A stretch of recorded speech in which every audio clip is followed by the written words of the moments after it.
Hare Krishna. We're reading this morning from the 7th canto, 8th chapter, and the verse is text 17. Translation: to prove that the statement of his servant Prahlad Maharaj was substantial. In other words, to prove that the Supreme Lord is present everywhere, even within the pillar of an assembly hall, the Supreme Personality of Godhead, Hari, exhibited a wonderful form never before seen. The form was neither that of a man nor that of a lion. Thus the Lord appeared in his wonderful form in the assembly hall. Purport by Srila Prabhupada. When Hiranyakashipu asked Prahlad Maharaj, "Where is your Lord? Is he present in this pillar?" Prahlad Maharaj fearlessly replied, "Yes, my Lord is present everywhere." Therefore, to convince Hiranyakashipu that the statement of Prahlad Maharaj was unmistakably true, the Lord appeared from that pillar. The Lord appeared as half lion and half man, so that Hiranyakashipu could not understand whether the great giant was a lion or a human being. To substantiate Prahlad's statement, the Lord proved that his devotee, as declared in the Bhagavad Gita, is never vanquished. Kauntya pratijanihi nami bhaktya pranasyati. Prahlad Maharaj's demoniac father had repeatedly threatened to kill Prahlad, but Prahlad was confident that he could not be killed, since he was protected by the Supreme Lord. By appearing from the pillar, the Lord encouraged his devotee, saying, in effect, "Don't worry, I'm present here." By manifesting his form as Nrsimha, the Lord also preserved the truth of Lord Brahma's promise that Hiranyakashipu was not to be killed by an animal or by any man. Shri Radha Gokulananda ki. The Lord appeared in a form that could not be said to be fully a man or a lion.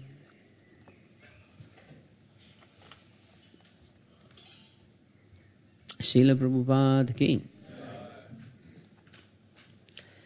Om Ajnanatimirandasya Jnananjana Shalakaya Chakshurun Militam Jena Tasmai Sri Gurave Namaha. Nama Om Vishnupadaya Krishna Prasthaya Bhutale Srimate Bhaktivedanta Swami Niti Namine. Namaste Saraswati Deve Gauravani Pracharine Nirvasesha Shunyavadi Paschata Deshatarine. Jai Shri Krishna Chaitanya Prabhu Nityananda Sri Advaita Gadadara Shivasadi Gaura Bhakta Vrinda. Hare Krishna, Krishna Krishna, Hare Hare, Hare Rama, Rama Rama, Hare Hare. Vancha kalpatrubhyascha kripa sindhuvaivacha patitanam pavanebhyo vaishnavebhyo namo namaha. So requesting the blessings of all the Vaishnavas present here, especially all the disciples of Srila Prabhupada, that I can reflect something on the story of Nrsimha and give some enthusiasm to the devotees to become more enthused in their devotional life. And that is the purpose of all our festivals, as Bhaktivinoda Thakur says, Madhavatiti Bhakati Janame, that these festivals are called the mothers of devotion. Why are they called mother? Because the mother is the person who nurtures a child. So similarly, Bhaktivinoda Thakur is saying that these festivals, they nurture our devotion to the Supreme Lord. And today specifically, they're nurturing our devotion to Lord Nrsimha Dev, who is very much someone who's a favorite amongst all the devotees, especially because he deals with protection, and devotees always need some protection of one sort or the other. So today is not only the appearance day of Lord Nrsimha Dev, but as we saw in the drama, it's the disappearance day of Hiranyakashipu today. So Vaishnav calendar always has appearance and disappearance day. So we have them both in one day today, that the Supreme Lord is appearing and the demon is disappearing on this occasion. Srimad Bhagavatam contains in detail the wonderful pastimes of Lord Nrsimha Dev. Why he appeared, how he appeared, what activities that he performed. So it's all in the 7th canto, and I've been browsing through it, and there are 10 chapters in this canto which deal with the entire pastime of Lord Nrsimha Dev. And I looked up the pages. It's about 690 pages. 690 pages. So if you're thinking later on today what to do,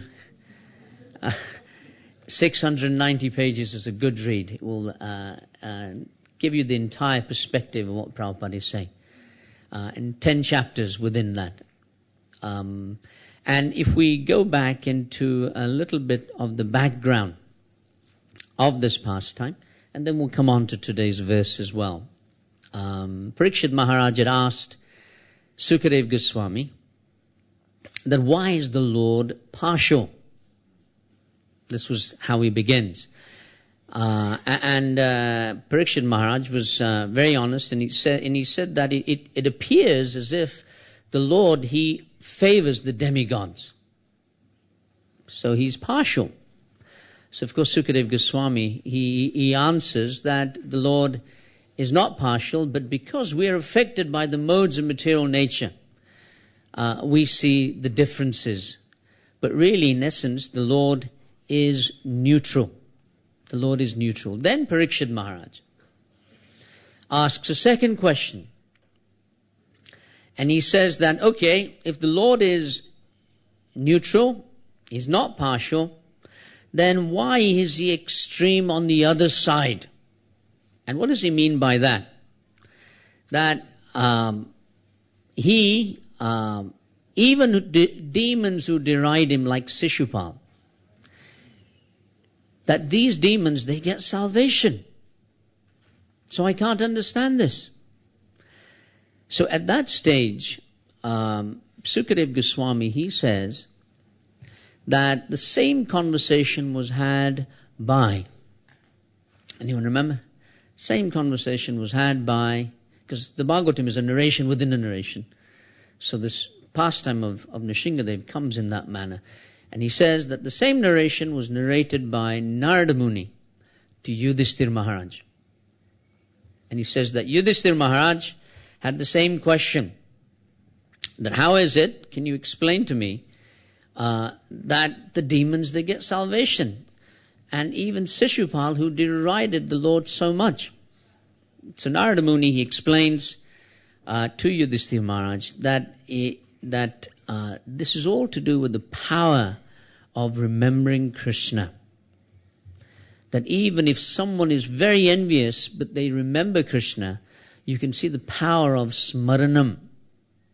And of all the 9 processes, of course, Shravanam, Kirtanam, Vishnu, what does Prahlad Maharaj equate to? Smaranam. So same thing. Remembering the Lord all the time. And in fact, Narada Muni goes on to explain that if someone intensely remembers Krishna, he can get salvation. And this is the power of smaranam. And even if we look at Kamsa, intense remembrance of Krishna. He would walk to the palace, and as he was climbing up the steps, he would get to the 8th step, and he would remember Krishna. Because he would think, 8th child is going to kill me. So he would just be climbing, so intense remembrance. So Yudhishthira Maharaj, is explaining, or Narada Muni is explaining to Yudhishthira Maharaj. And what does all this mean? Is this to encourage all of us to become envious of the Lord? No, not at all. If someone is intelligent, and that's what the teachings are, that Narada Muni explains that, can you just imagine that by being envious of Krishna, we get salvation? Imagine if we love Krishna, what more we will get. What more we will get. So he's just giving that principle. And then the pastime continues, and Narada Muni, he goes on to explain that, because the question that Yudhishthira asked was Shishupal, so inimical, but he got salvation. So Narada says, and he explains that Shishupal and Dantavakra, they were Ravana and Kumbhakarna before. And before that, they were Hiranyaksha and Hiranyakashipu. But actually, they were Jai and Vijay, who were cursed to come down to the material world. So this is a little narration which leads us into this pastime. And then it continues a little further on. And in his conversation, Narada, he mentions that Hiranyakashipu, he tormented his wonderful son Prahlad. Then Yudhishthira Maharaj, he asked the question, why would a father torture his own son? And what are the qualities of Prahlad Maharaj? And Narada then begins to explain the entire pastime of Prahlad Maharaj, Hiranyakashipu, and Nrsimha. So this is how the whole thing comes about. And it takes us into many, many aspects from there. The Srimad Bhagavatam, as I said, 690 pages, 10 chapters you could read. It is really a shelter for all the devotees, because it's our connection with Krishna. Chaitanya Mahaprabhu, he had recommended in his teachings, Srimad Bhagavatam Pramanam Amalam, that the Srimad Bhagavatam is the spotless Purana and it's the authority on everything. So it was such an important book, and all the acharyas in our line, they equally glorify the Srimad Bhagavatam. Sanatana Goswami, in his teachings, in the Shri Krishna Leela Stava, he speaks about the Srimad Bhagavatam. And he says that the Bhagavatam is, many verses he glorifies, but he says the Bhagavatam is Madeka Bandhu, Mad Sangin, Mad Guru, Manmana Dan. He uses all of these words to describe the Srimad Bhagavatam. Madeka Bandhu, Srimad Bhagavatam is my only friend. Mat Sangin, it is my intimate associate. Mad Guru, Srimad Bhagavatam is my Guru. Mad Mahadan, it is my greatest wealth. Man Nishtaraka, the Srimad Bhagavatam is my deliverer. Mad Bhagya, it is my greatest fortune. And finally, Sanatana Goswami says, Mad Ananda Namoshtute, Srimad Bhagavatam is my only bliss. So great glorification of the Srimad Bhagavatam. Sanatana Goswami speaks of this. So all of these, and you can see why he says that, because the whole pastime of Nrsimha is within the Srimad Bhagavatam. So our ability to understand the Lord, our method, our approach to understand the Lord, it is all through this wonderful scripture, Srimad Bhagavatam. And you know, when we join, we're quite enthusiastic to read it. But as time progresses, we may not lift it as much as we used to. And these days are meant to remind us that maybe today is a good day to open the Bhagavatam. And especially as you look at the Sanatana Goswami, he's speaking about Mareka Bandhu, my only friend, imagine. So he's glorifying the Bhagavatam tremendously. Chaitanya Mahaprabhu, he would hear the pastimes of Prahlad Maharaj and Dhruva Maharaj hundreds and hundreds of times. whenever he was feeling intense separation, from the Lord, from Krishna, he would tell Gadadhar Pandit, please remove this suffering. Please remove this suffering. And what would Gadadhar Pandit do to remove this suffering that Lord Chaitanya had? Transcendental suffering. What would he do? Read the Srimad Bhagavatam to him. And he would specifically read pastimes of Prahlad Maharaj.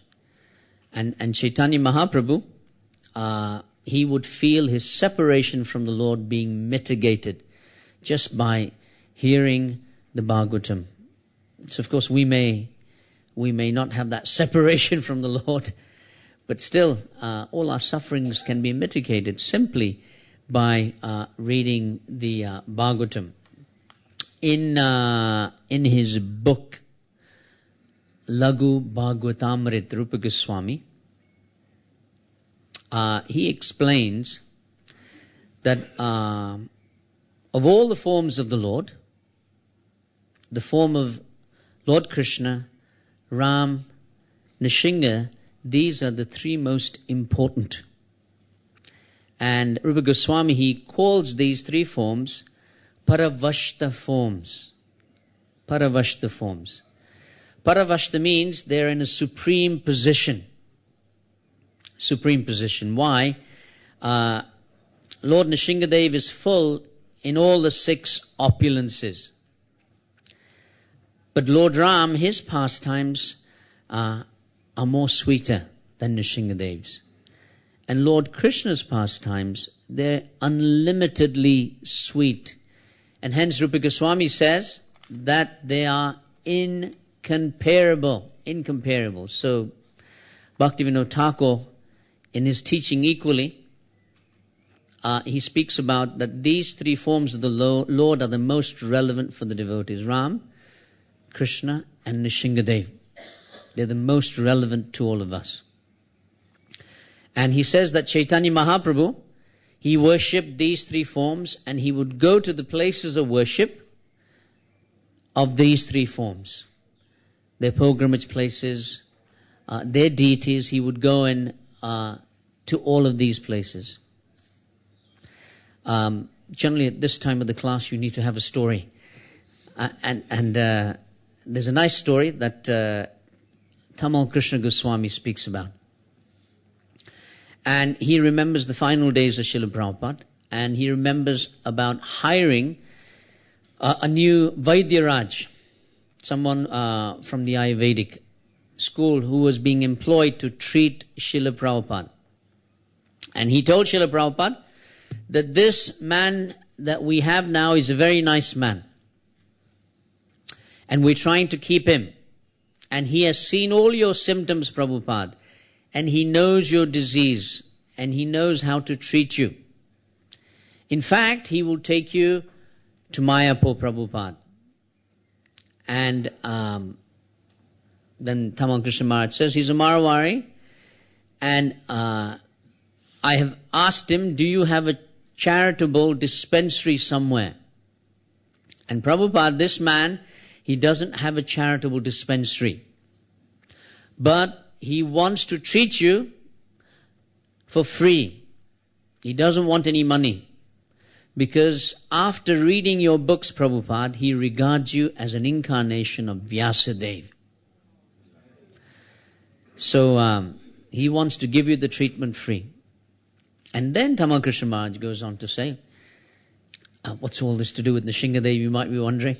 So Tamal Krishna Maharaj said to Prabhupada, Prabhupada, this man's father is a staunch Vaishnava and he is a devotee of Lord Nrsimhadev. And 12 of them, this man's father and 11 others, they went on a pilgrimage to Badrik Ashram. And as you know, it's quite well up there. And he said that whilst they were on the pilgrimage, they were attacked by the bills. So Bhavananda, Prabhu, who was there, he tells Prabhupada, and he interrupted and he said to Prabhupada, Prabhupada, the bills are the aboriginal tribes. And of course, Tamal Krishna Maharaj, he comments, Prabhupada is from India. He knows who the bills are. You don't need to tell him. So, the bills are Aborigines from the north of India. They're very ferocious. So, he tells Prabhupada the continuing story that 2 of these bills, they attacked these 12 men. And they said to the 12 of them that we want all your wealth. So these 12 men, they said that take all our wealth, but don't kill us. Don't kill us. So the Aborigines, they said, we are not Brahmins. We get more pleasure by killing. So the man, the Rajavaidya, his father, he said, okay, if you're going to kill us, even a king, he will give someone who's about to be executed 5 minutes to pray. So please, you give us 5 minutes to pray. So all of these 12 men, they got down in their knees and they started praying to Lord Nrsimhadev. And the 2 bills were ready with their knives to execute them. And then Tamal Krishna Maharaj is telling this story to Prabhupada, and he says, Prabhupada, out of the forest, a lion leaped out. This is a true story.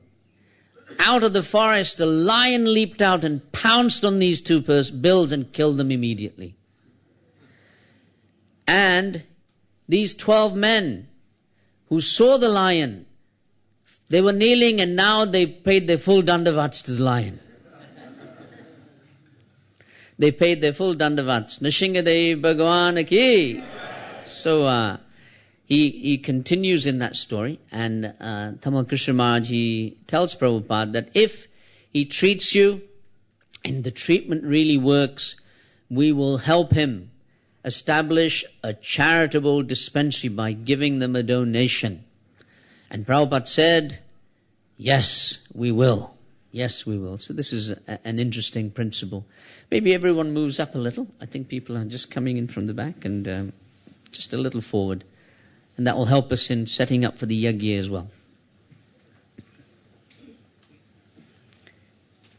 So today,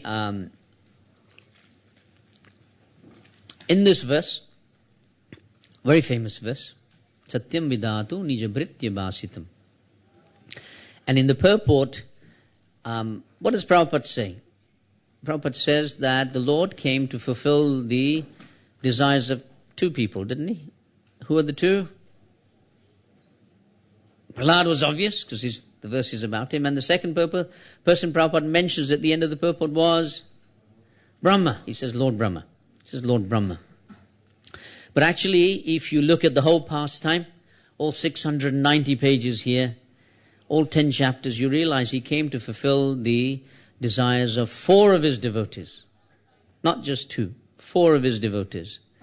And the first of those devotees that he came to fulfill the desires of is Prahlad Maharaj, as mentioned in these words. And because Prahlad, he was looking at the pillar, and the question was asked, is your Lord in this pillar?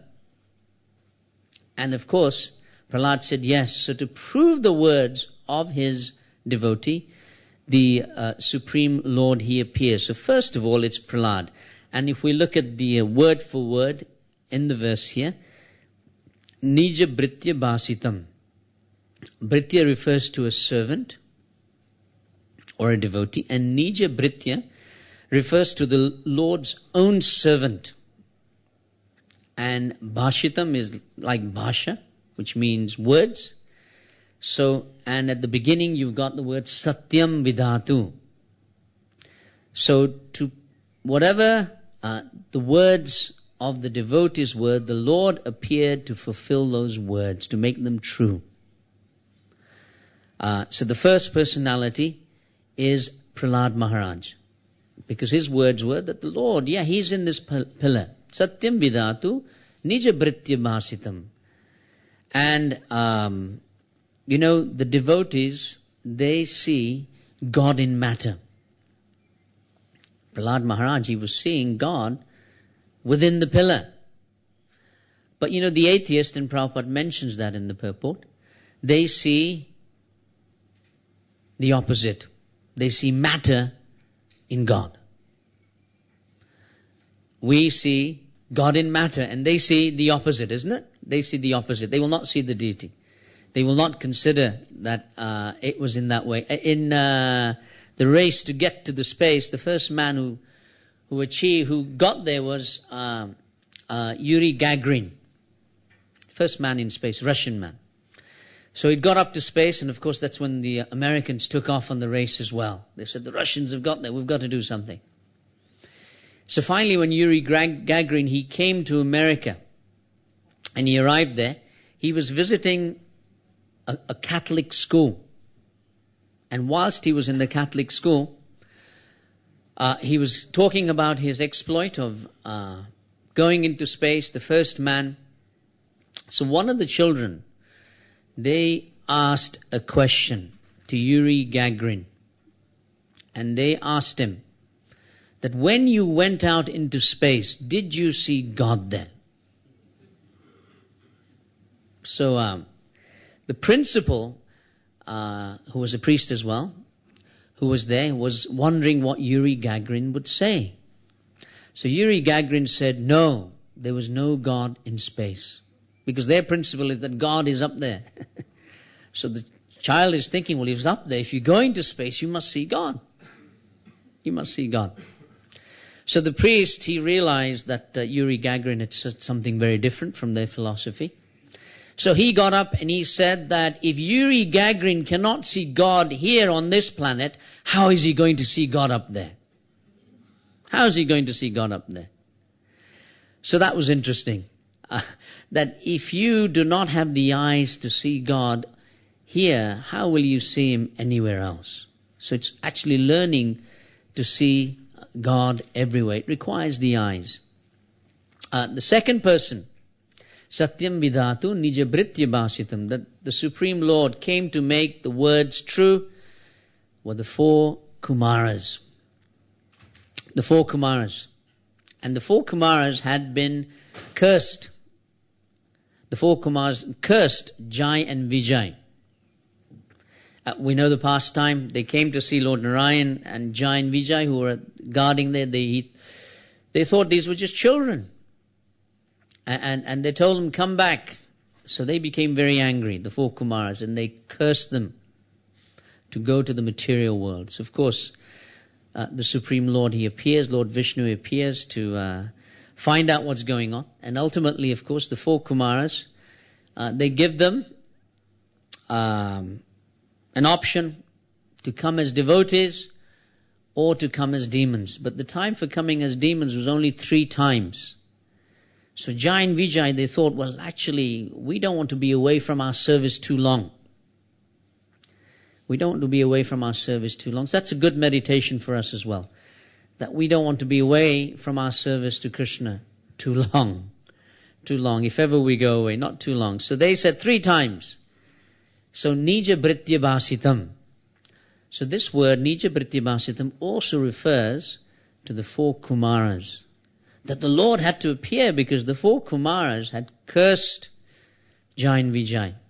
To come down 3 times. Of course, it's 4 times because they come as in the end in Chaitanya Leela as well as Jaga and Madha as well. So they have an extra bonus there of coming in another time as well.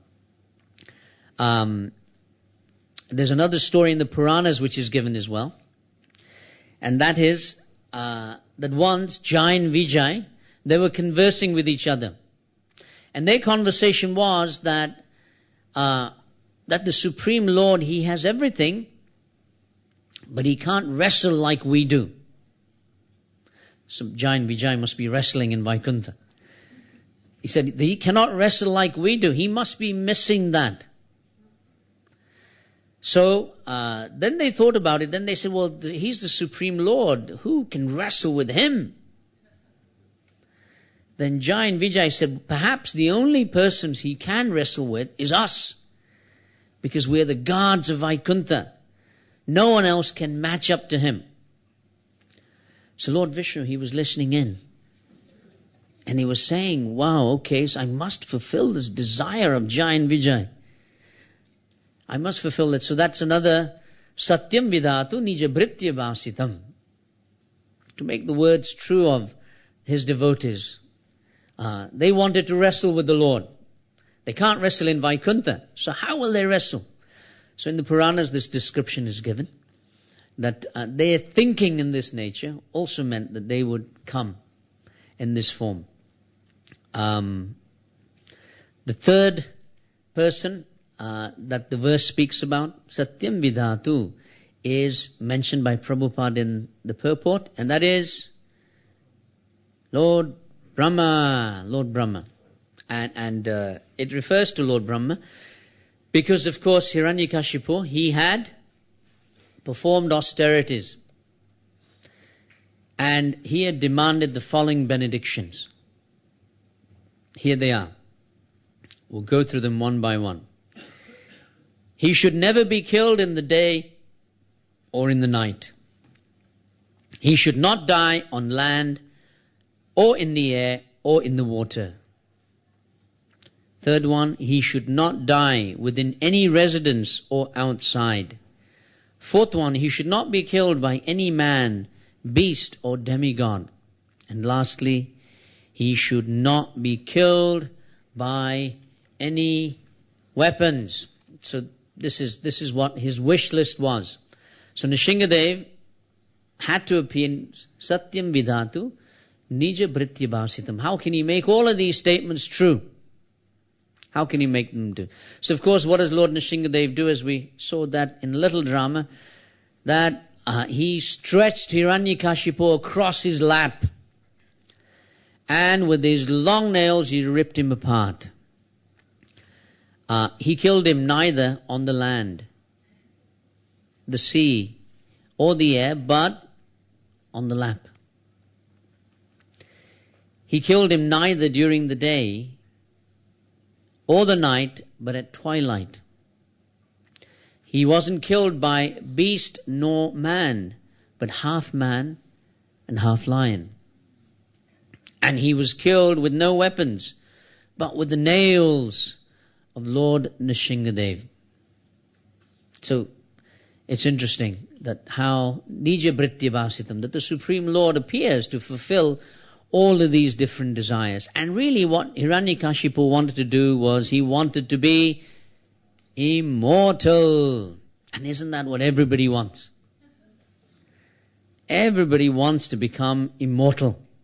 Nobody wants to die. The devotees don't want to die. Nobody wants to die. We all want to be immortal. Of course, we are immortal. We forget that. Recently, there was a big professor at the MIT, Gerald Sussman, professor. And when he was giving a lecture, he said to his audience, "My dear ladies and gentlemen," he said, "I am pleased to announce that we are the last generation to die." He said, because science is advancing so much that the next generation onwards will not die. And everyone applauded and stood up. Now, the devotees are laughing here because they've heard the same story from Satya Yuga, and it was Hiranyakashipu. He made the same ideas. And Gerald Sushman, he had the same ideas, that you are the last generation to die. So people thought, wow, fantastic, our children will live forever. And not knowing that, of course, Mr. Death will come and no one can escape. No one can escape. And going back to the verse, Satyam Vidhatu, and the fourth personality that it applies to, anyone? We might be on the fifth because we even said Jain Vijay, so I don't know. Narada Muni. Narada Muni. Why? Because when Prahlad was in the womb of his mother, Kayadu, Indra and the other demigods, because Hiranyakashipu was performing his austerities, they came and they abducted her and they wanted to kill the child. Because if Hiranyakashipu is so powerful, they said, what about the child? So Narada Muni, he stopped them all and he said, no, this child will be a great devotee. In fact, this child will be the reason why Hiranyakashipu dies. Prabhupada always used to say that the son of a Brahmin is not always a Brahmin. And then he would say, and the son of a demon is not always a demon. Referring here to Prahlad Maharaj. So in this pastime specifically, we can see that Narada Muni, he tells Indra, don't kill the child. Because this personality will be a great devotee. Satyam vidhatu nija vritti bhasitam. So to prove those words right of Narada Muni, the Supreme Lord, he appears to protect Prahlad Maharaj. It's interesting, elsewhere in the Bhagavatam, if we look at other pastimes, you'll find that Maharaj Anga, his son was Vena. So Maharaj Anga wanted a great devotee as a son, and he had Vena, and Vena was the most demoniac, killing everyone. And in fact, Anga became so disgusted that he left the kingdom because he had such a son. And here we have Hiranyakashipu, who wanted a demon as a son, and he gets Prahlad Maharaj. So I'm sure that Anga and Hiranyakashipu would have loved to swap, that if we had the difference, that would have been better for us. And children are, it's interesting because the lessons that Hiranyakashipu he learned came through his son. Of course, Hiranyakashipu had 4 sons, and Prahlad is one of the 4. And he's the only one who was a devotee. So, for those of us who are married, we have children, whatever we may be, we know that our children will always teach us humility. Isn't it? We always go through our life and realize that our children will teach us some humility. And it's the same in this pastime, that Hiranyakashipu had to learn to be humble simply by his son. Once I'd visited someone, and that person had said to me that my son is not listening to me anymore. I said, well, join the club, neither is mine.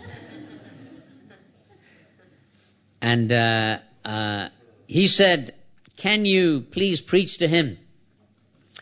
And then he had a little writing on the wall, which I thought was very relevant. And he said that he realized something and he wrote it on the board for his son. So for those of you with children, this will resonate. And he'd written down, by the time we realize that our parents were right, we have children who think that we are wrong. By the time we realize that our parents were right, we have children who think that we are wrong. Doesn't that resonate? Doesn't that resonate for all of us? So in this verse, we see that the Supreme Lord, He satisfied so many different individuals. And we just went through a list of that. And He's the only personality who can please all of the people all of the time. As Abraham Lincoln says, that you can't please all the people all the time. Sometimes, but you can't please all the people. The Supreme Lord is the one person who can please all the people all of the time. And He came to keep the words of all of those individuals and and also satisfy all of those devotees. So this verse also speaks about the fact that the Supreme Lord is everywhere. And hence, because people think that the Supreme Lord is everywhere, they tend to think that He's not a person. They tend to think that the Supreme Lord is not a person, and you get that in the purports here a lot. And Prabhupada, he begins to bash the Mayavadis quite a lot in the purports as well. How can I relate that to today? And Nrsimhadev, once one of the disciples of Sankaracharya, one of the followers of Sankaracharya, his name was Padmapad, and he was in South India. But he was a great devotee of Lord Nrsimhadev. And Padmapad, he worshipped Lord Nrsimhadev, and he went to Mangalagiri and that area to perform meditation. But of course, for him, he sat there and he started meditating on Nrsimhadev. But his meditation is ultimately that he is formless. Nrsimhadev is formless. So although that was his Ishtadev, the deity that he wanted to worship, and the Mayavadis do that, they worship any deity, but ultimately they're formless. So Padmapad, he was meditating on Lord Nrsimhadev. And then, whilst he was meditating, a hunter came to see him. And this is a true story, which is given there in South India. So the hunter said to him, "Sadhu, what are you doing here?" And the sadhu, he said, "I am trying to find Nrsimhadev." So the hunter, he said, "Well, what is this Nrsimhadev? I've never heard of this." So Padmapad thought, well, how will this hunter understand it? He said, "Oh, he's a hunter, so I'll tell him it's an animal." He said, "Nrsimhadev is an animal. He's half man and he's half lion." So the hunter, he said, "I have been in this forest my whole life and my father before me, but we have never seen such an animal, half man and half lion." So Padmapad said, "Well, I don't think you'll find him." And the hunter said, "No, you are a sadhu, and if I do not find this animal by sunset, I will kill myself." So, such stories are there. So he said, "Okay, what is the name of this animal?" He said, "Nrsimha Dev." He said, "But you can call him Nrsimha." So this hunter, he started going through the forest and he was going, "Nrsimha, Nrsimha, Nrsimha." We can all chant, "Nrsimha, Nrsimha, Nrsimha, Nrsimha." And he kept on going and going, and he had a rope with him and a noose to catch this animal. And the sun was setting. And he was going to now put the noose around himself and hang himself, because he said, "I have failed and the sun is setting." But he had meditated from sunrise until sunset on the name of Nrsimha, Nrsimha. And he had realized that it wasn't something impersonal, it was a form. So at that stage, when he was about to kill himself, Nrsimhadev appeared to him.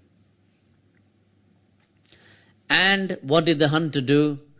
And he said, "Nrsimha, where have you been? I have been looking for you all day. This sadhu is looking for you." And he took the rope and he tied it around his neck, around Nrsimhadev, and he started pulling him. Started pulling him and he brought him to Padmapad. And he said to Padmapad, "Here is Nrsimhadev. Nrsimha, I have brought for you this animal." And Padmapad was in his deep meditation and he thought, he can't find Nrsimhadev. I haven't found Nrsimhadev. How's he going to find Nrsimhadev? So Padmapad, he opened his eyes and he saw that the hunter was there. There was a rope in the air with a noose, but the person was invisible. He couldn't see the person. He couldn't see Nrsimhadev. But the hunter could see. So then Padmapad, he said, "My Lord, you have appeared, but how is it that I cannot see you?" He said, "You want to annihilate my form, Padmapad. So how can I appear before you? Hence I'm invisible. And then Padmapadi became a personalist. And Nrsimhadev, he appeared to him there and then. Nrsimhadev Bhagavan ki. So one time, Srila Prabhupada, staying with this point of Mayavadis, Prabhupada asked his disciples, he said, why Mayavadis can't understand Krishna? And anyone got any ideas? Why Mayavadis can't understand Krishna? Throw out some ideas, anyone? One idea? Aparadi? Envious? Yes. So Prabhupada heard all of these answers, and Prabhupada said, no. Then Dayananda, who was there, he said, Prabhupada, because they don't have Bhakti Vedanta. And Prabhupada said, yes, that is the answer. They do not have Bhakti Vedanta. It can be taken in two ways. Vedanta is there, Bhakti is one principle, and it can be taken in another way, which is that the conclusion of Vedanta is Bhakti, that the Lord has a form. Nrsimhadev just didn't appear there to Padmapad, but as you know, Nrsimhadev, he appears, and there are so many stories. Pankajangri Prabhu, he tells so many stories, and he recollects and he puts them into a book of Ugra Nrsimha. And there are so many stories, and you've heard so many of them, so I won't speak about any of those, but he speaks about one devotee by the name of Yashoda Mata, and her father was 85 years old. And Pankajangri Prabhu speaks about the fact that Nrsimhadev can appear even to the non-devotees. So Yashoda Mata's father, he was sick, he was dying in hospital, he was in a semi-coma. So she took the chanting of Prabhupada's japa and she put it in front of him.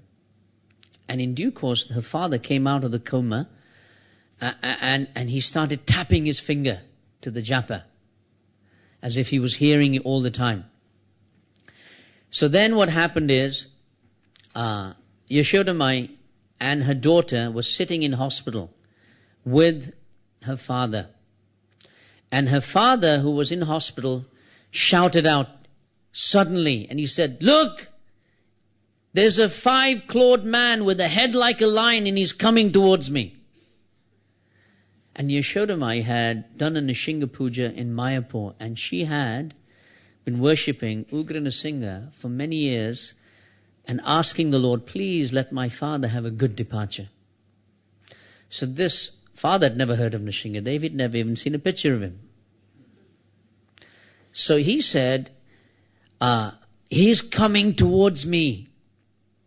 And the father, he closed his eyes. And then he opened them and he said, he is still there. And of course the daughter was very happy. She said, Dad, that is Lord Nrsimhadev. And he said, which Dave? Because he thought meant Dave. Nrsimhadev. So he said, which Dave? And then they said, what is he doing now? And the father said, he's nodding his head. And Yashodamai became very happy that Lord Nrsimhadev was present. Then they continuously asked the father, what is he doing? And then he said, he is smiling at me and he is speaking now. And he's telling me to learn the chant that you're chanting, because they were chanting on beads. He wants me to learn that chant now. What is that chant? Tell me.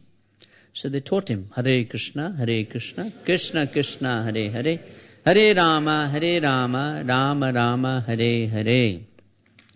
So he started chanting. The next day, the next morning, her father, Yashodamai's father, passed away.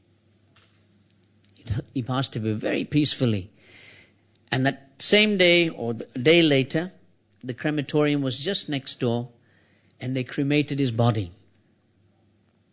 And when the workers from the crematorium brought out the ashes, they came to see Yashodamai, And they said, we have never seen ashes like this. They are white like jade. And we've never seen ashes like that ever in this place. What was he chanting? We heard he was chanting something. And that's why the ashes are this color. Can you teach us that chanting? So she taught all the crematorium workers the chanting of Hare Krishna, Krishna Krishna, Hare Hare, Hare Rama, Rama Rama, Hare Hare. So even from the story of Lord Nrsimhadev, we can see that even if someone is not a devotee, the Supreme Lord, He can appear to you as well. Once I was at a house just recently in Diptashi's house, and I was reading something, and someone had asked Prabhupada, how do I stop getting angry with my wife? Prabhupada is being asked this question. And, husbands and wives have this relationship. So this question is being asked. And Prabhupada, he said, remember Lord Nrsimhadev. He is in anger. He's an incarnation of anger. And then he told the man, which I didn't remember at that time, he said, Nrsimhadev's anger is out of compassion, and your anger is out of passion. So next time you get angry with your wife, remember it's passion. It's not what Lord... But he said, think of Lord Nrsimhadev instead of getting angry. Instead of getting angry, you can think of... vice versa, when the wives get angry at the husbands, it's the same principle which is there. In 1969, when Srila Prabhupada was in Los Angeles, devotees were going to go to San Francisco for the Rath Yatra on that day, early in the morning. And before Mangalarti, they threw an explosive into the temple. And it shattered all the windows. Many devotees were hurt very badly. Eventually, the police came, it was all resolved. After a few hours, Srila Prabhupada, he came down because he'd come for the Rath Yatra. And when he came down, he chanted a mantra and he taught them something different. In 1969, he taught them the Nrsimha Arti. Namaste Narasimhaya. And from Jaidev Goswami's Tavakara Kamalavare. And he made all of them write the verses down. And then he makes a statement. He said, now ISKCON is becoming popular and growing. Demons will attack. And we will have to take shelter of Lord Nrsimhadev. And that's how the devotees learnt the Nrsimha Arti. And even earlier than that, Srila Prabhupada was having heart palpitations in New York, 67. And when the devotees took him to hospital, Srila Prabhupada, he asked them to pray to Lord Nrsimhadev. And he said, you please all pray to Lord Nrsimhadev and you ask him, please keep our spiritual master. His work is not yet finished. His work is not yet finished. So on this auspicious day of Nrsimhadev's appearance, to all the devotees, we can pray that Nrsimhadev will remove the obstacles and temptations from our life. And keep us focused in our devotion to the Supreme Lord. From today's verse as well, Srila Prabhupada is teaching us that we can see God in 3 different ways. And in the purport, Prabhupada was just trying to speak about these matters. And the first one is Prabhupada speaks about, and in this verse it's the same thing. Prabhupada is speaking about the fact that the Supreme Lord was in the pillar. So Prabhupada says that we can learn to see God in every aspect of creation. And Prabhupada quotes very simply from the Gita. Anyone remember that famous verse? Ras soham apshakontiya, that I am the taste in water. Prabhupada speaks of that. That simply by tasting water, we can see God. We can see God everywhere. And of course he says he was asked the question, is he the taste in wine? We don't drink wine. Prabhupada at that time said, yes, he's the taste. The taste is Krishna. And seeing God everywhere, seeing Krishna everywhere. Prabhupada, he would see him everywhere. Prabhupada once, when he was on a morning walk, he saw that there was a young boy, he was trying to post a letter. And he couldn't post it. So his father, he came and he lifted him up. Because the post box are higher, aren't they? The red boxes nowadays. I think they don't work very well nowadays. It's email which is more effective, but it was actually letters in those days. So when Prabhupada saw this, that the father lifted the boy who then posted the letter. And Prabhupada saw Krishna here. Prabhupada saw Krishna here. And that's what he means by seeing Krishna everywhere in creation. When he said that just like the father, he picks up the son to reach the mailbox. He said, similarly, Krishna picks us up. The spiritual master picks us up so that we can reach Goloka Vrindavan. Srila Prabhupada ki. So that's a great meditation for us today as well, that we may not be able to, we may not be qualified. We may feel, my God, I'm a long way away. But Krishna can lift us. Nrsimha can lift us to Goloka Vrindavan. The spiritual master can lift us. Srutidharma, Madhavisa, Tamal Krishna Maharaj, Yashoda Nandan Prabhu and Jadvaita Swami. They were once with Srila Prabhupada in a discussion. And Srutidharma Prabhu, I think he spoke about it when he was here. And he asked Prabhupada, he said, Prabhupada, the 8,400,000 species, are they all on this planet or are they in all the different planets in the universe?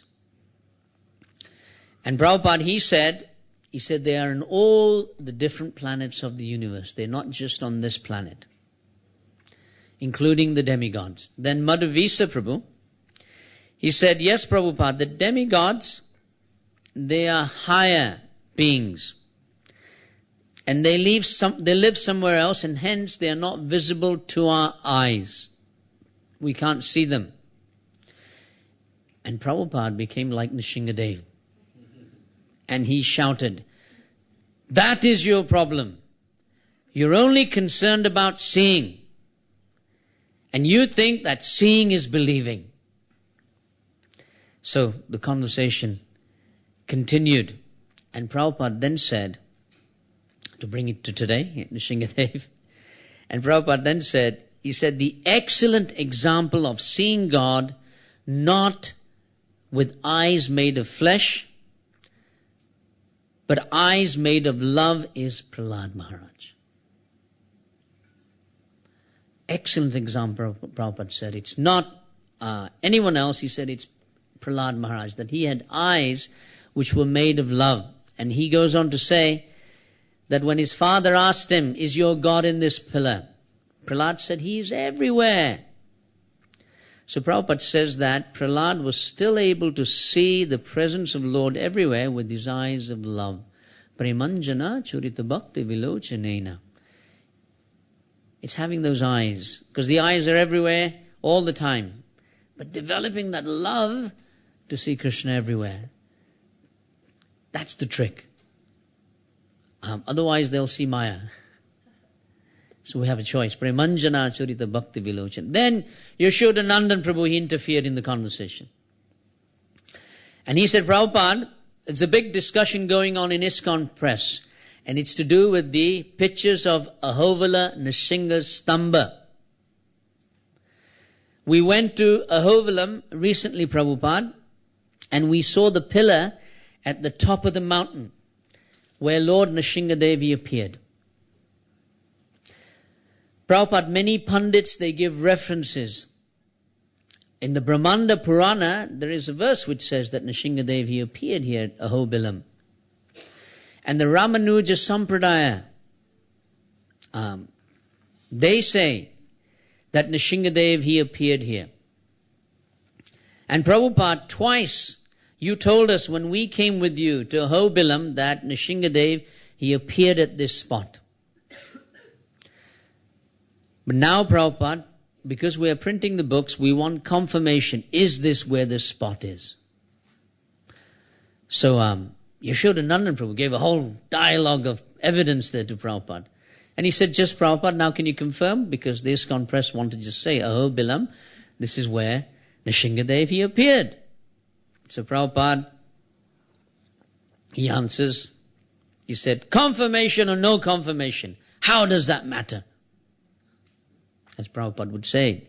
And then he said, Ito Nrsimho, Parato Nrsimho, Yato Yato, Yami Tato Nrsimho. He said, Nrsimhadev is here, he's there, he's everywhere.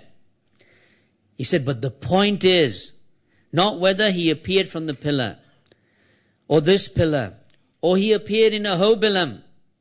The point is, Nrsim Amadim Sharanam Prapadye. You surrender to Nrsimhadev. That is the question. So the BBT press were just trying to get a simple answer. Is this the place or not? You know? So they went on. They carried on with the pursuit and they said, Jayadvaita Swami interfered now. And he said, Prabhupada, we wanted to print these pictures and we wanted to make sure that your books will not be criticized. That this is not the place. Other scholars, they may say that. So then Prabhupada said, if you're sick and you go to a doctor, are you worried about what the disease is, or are you more worried what the medicine is?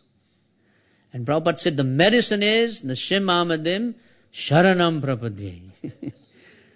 So then, they were now thinking, how will we get this answer now? What do we say?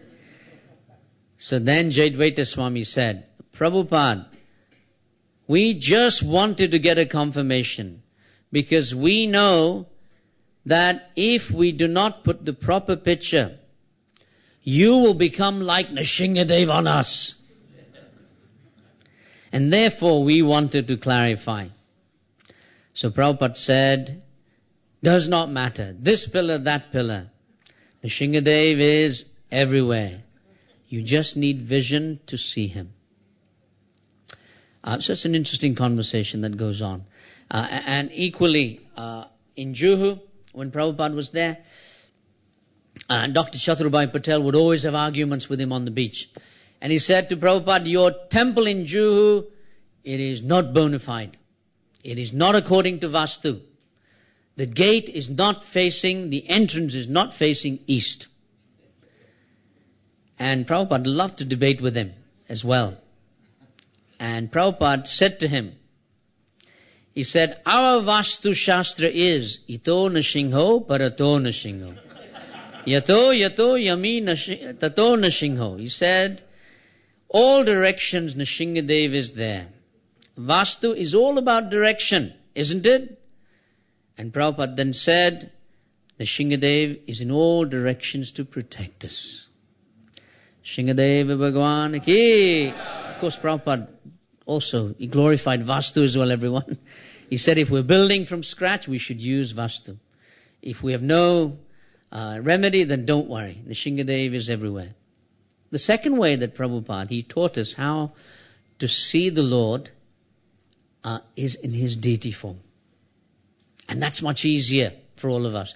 To see the Lord everywhere is going to be difficult. But how do we see him? We can see him in the deity form. And you know, the pujaris have done such amazing seva today, isn't it? Radha Gokulananda, Sitaram, Gaurnitai, Nrsimhadev. Very pleasing to the eyes. So in this connection, Lord Chaitanya, he visited 3 places specifically in connection to Lord Nrsimhadev. Simhachalam, Mangalagiri, and Ahobilam. And all of these 3 places, they're in a place called AP, Andhra Pradesh. So the 3 deities are there of Nrsimhadev. You can go and see. Has anyone been there? Simhachalam? Okay, Mangalagiri, Ahobilam. No one has been. We have been to these places. Yes, you can go. Thank you. Simhachalam, if you go there, and Lord Chaitanya, he went to all of these places, and he took darshan there of the deity, and the deity is called Varaha Nrsimha, or Jihad Nrsimha. And the story is amazing, because at Simhachalam, Prahlad Maharaj, after Nrsimhadev appeared, and later on, Prahlad Maharaj, he went to Simhachalam, because he went to remember the Lord. This was the place, Simhachalam, when Prahlad Maharaj was thrown from the top of the cliff into the ocean. So Prahlad Maharaj gone there to respect Lord Nrsimhadev there.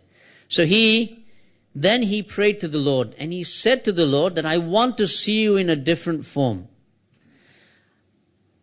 Not only did you kill my father, but you killed my uncle, Hiranyakashipu and Hiranyaksha. And you appeared as Varaha, the boar, and you killed my uncle as well. I want to see you in a form which is both Varaha and Nrsimha. So the Supreme Lord, he manifested. Satyam vidhatu nija bhritya bhasitam. Whatever the words of the pure devotees are, the Lord appears. So he appeared in a deity which had the face of Varaha, the boar, the hands of a lion, the body of a human being. And he appears in that form in this place. But can you imagine that when Lord Nrsimhadev, he appeared, no one could approach him.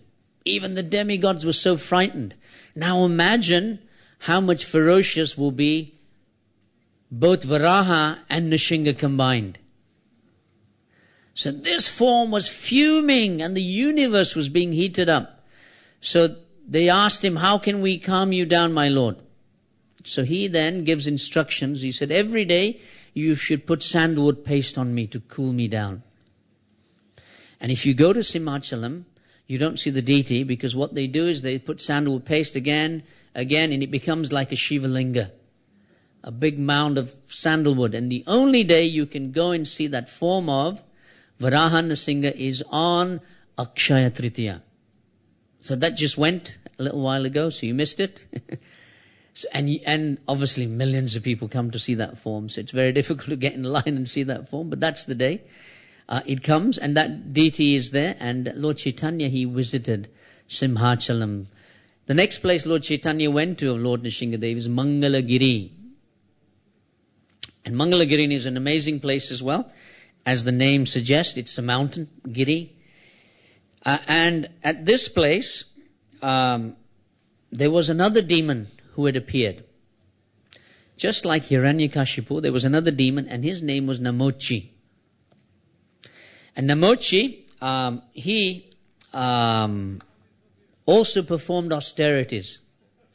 But he wasn't like Hiranyakashipu, asking for all the different benediction. And his austerities were different. Hiranyakashipu, he stood on one leg, he put his hands up, and what was he chanting? Om Brahmaya Namaha, Om Brahmaya. So Namochi, he did something even more severe. He put a pin on the ground at Mangalagiri.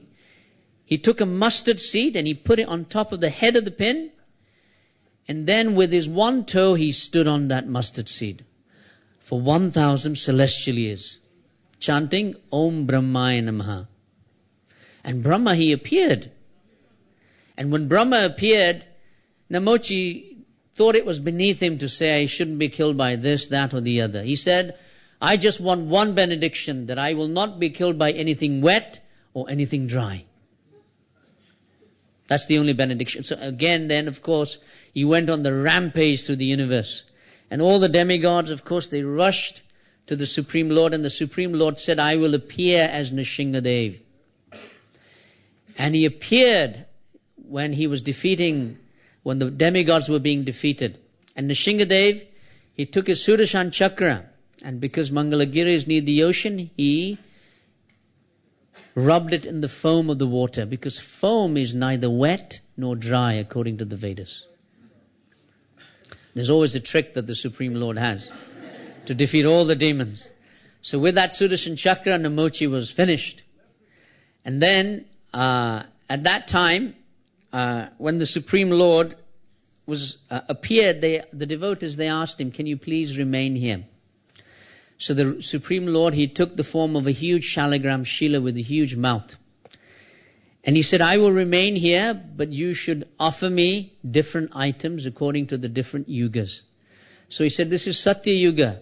So you offer me nectar. In Treta Yuga, you offer me ghee.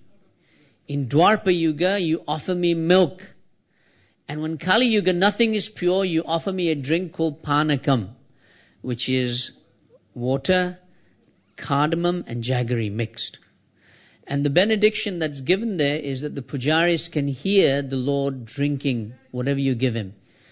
So if you go and offer a liter of Panakam, when half a liter is drunk, the Lord begins to gurgle. He makes the gurgling sound. And the pujaris can hear him. You might not hear him. And that's exactly half of what you gave. And they give the half back to you. They give the half back to you. And that's the prasadam of him. So that's still there, Mangalagiri. And then finally, the last place that Lord Chaitanya, he went to was called Ahobilam.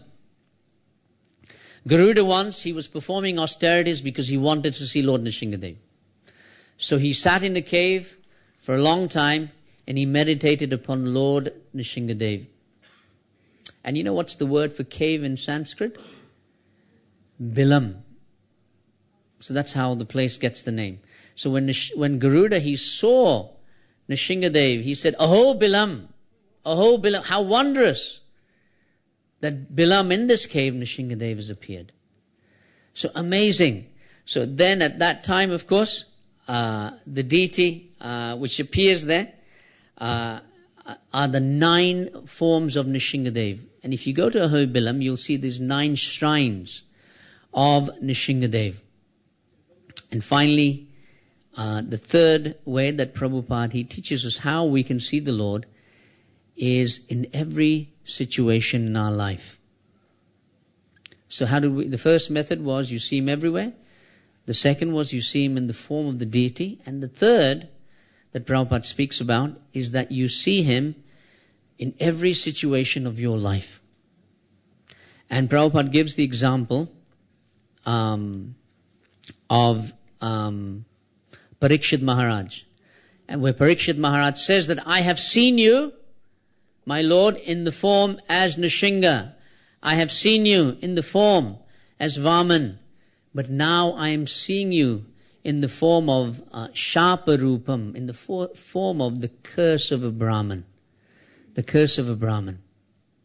And Prabhupada, in his writings, he speaks about the fact that Hiranyakashipu, although he had so many benedictions, but when he offended Prahlad, that's when the Lord said, I don't care about any benedictions. When my devotees, they're offended, I will not listen to the Shastric injunctions even. And that's when he appeared. And Prabhupada in his purport, he speaks about very much that when you offend Vaishnavas, you will be destroyed. Very heavy purport. And then I was listening to the lectures of Juhu, and they had a reunion at Juhu. And the devotees were speaking about everything that happened at Juhu. And as we all know, Prabhupada had great opposition from Mr. N. Mr. N. Everyone remembers Mr. N. So, of course, one evening, Mr. N had come and he pointed to Prabhupada and he said that your temple will be destroyed, everything will be finished. You are such... he was swearing at Prabhupada. Prabhupada was very quiet. Of course, eventually Mr. N had a heart attack. And when Prabhupada got hold of the news, he was silent for some time. And then he said, Nrsimhadeva Bhagavan ki. He said that. It's Prabhupada. Mr. N had many other friends that were there as well.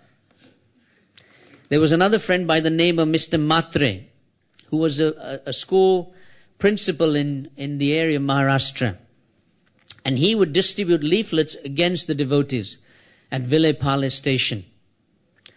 And he also, Nrsimhadev also dealt with him. One day, in the front page of the headlines, Mr. Matre was involved in illicit relationships with teachers, and he was totally disreputed. There was another gentleman who was also part of the whole thing, and his name was Mr. Thambe. And Mr. Thambe, he was getting all the life members together, and they were going to come and vote against the temple continuing. So on the morning when the vote was meant to happen, he got up, but he couldn't get out of bed. He was paralyzed from waist down. Couldn't get up. And finally there was a man called Mr. Rane. And Mr. Rane was a black magician.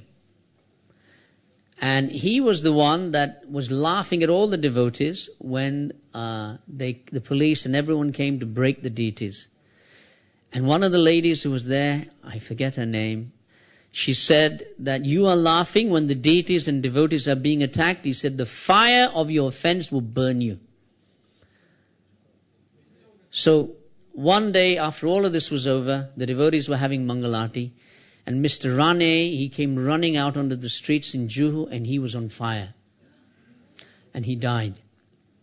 And what had happened was that Mr. Rane had a doll of Prabhupada, and he was doing some voodoo on him. But Tantra doesn't work when you do it to a pure devotee.